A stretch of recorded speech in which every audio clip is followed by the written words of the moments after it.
Merci Monsieur le Président. Monsieur le Président, chers collègues, ce rapport sur la condition de vie des étudiants dans notre région dépeint une situation loin d'être idyllique. Or, les talents de demain, les futures forces vives de la nation, ce sont ces étudiants. Notre devoir aujourd'hui, en tant que responsables politiques, est de tout faire pour que notre jeunesse se construise dans les meilleures conditions. Nous tenons donc à saluer le principe de ce plan de vie de campus et des talents. Certaines initiatives sont nécessaires, comme le parcours d'acquisition des compétences en entreprise, le développement de l'employabilité ou encore la meilleure collaboration entre les milieux universitaires et l'écosystème de la recherche. Citons aussi l'expérimentation d'un service civique et d'un Erasmus en milieu rural, répondant aux besoins de prise en compte des territoires ruraux. Nous saluons enfin l'idée d'un simulateur d'aide pour le logement que nous souhaitons simple d'utilisation. Les dispositifs de la région ont besoin de simplification. Nous avions d'ailleurs déposé un amendement en ce sens dans le cadre du pacte des ruralités. Pour autant, il faut aussi reconnaître qu'un plan n'est jamais parfait ni complet, et celui-ci n'échappe pas à la règle. On note un certain nombre d'oublis et de manques qui auraient à notre sens mérité d'y figurer.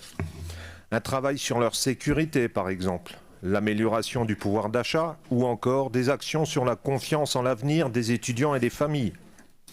Une chose m'interpelle aussi à propos de l'enquête qui sert de base à ce rapport, c'est que moins de 1% de nos jeunes en études supérieures y ont participé. Mais d'autres études, telles que celle de l'association Linky, menée auprès de 5115 jeunes, viennent corroborer vos chiffres. Selon cette étude, 76% des étudiants ont un reste à vivre mensuel inférieur à 100 €.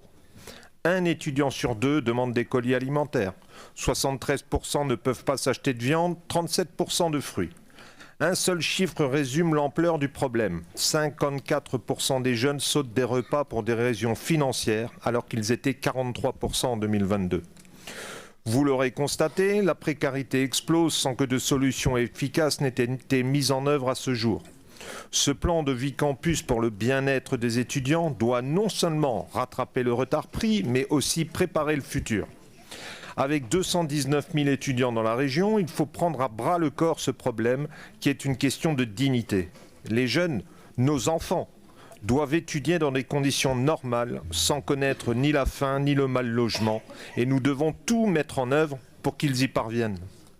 Face à cette crise qui ne dit pas son nom, vous nous proposez de soutenir l'organisation de marchés dits solidaires. Nous en prenons acte, mais est-ce réellement suffisant ? Notre jeunesse mérite que nous voyions les choses en bien plus grand. Sur un autre sujet tout aussi essentiel, celui de la santé mentale des jeunes, vous vous saisissez encore une fois à moitié du problème.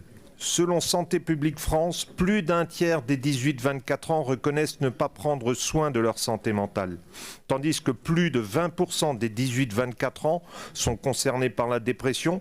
Vous proposez une expérimentation de premiers secours en santé mentale. Je ne peux m'empêcher d'y voir un cataplasme sur une jambe de bois.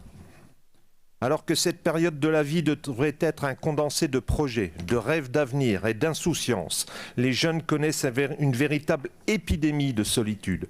62% des 18-24 ans déclarés en 2023 se sentirent seuls. Une mesure concrète contre ce malaise serait par exemple de les aider à rentrer dans leur famille. Le Grand Est accorde 25% de réduction aux détenteurs de carte SNCF, là où d'autres régions en accordent 50%. Par contre, vous ne lésinez pas dans des domaines superflus. 450 000 € pour la plateforme Jeuneste, 25 000 € par an pour une conférence régionale bisannuelle, 200 000 € pour développer mon campus à vélo. C'est très bien de communiquer et de les aider à se déplacer, mais la priorité devait être de les nourrir à leur faim et les loger décemment. Le groupe Rassemblement National et apparenté appelle à un recentrage sur les besoins essentiels des étudiants. En tant que premier groupe d'opposition, premier parti de France et surtout premier parti des jeunes, nous nous abstiendrons. L'urgence étant mal évaluée et c'est un euphémisme. Les besoins des étudiants ne sont pas des vélos ou des colloques, mais de manger et se loger. Je vous remercie.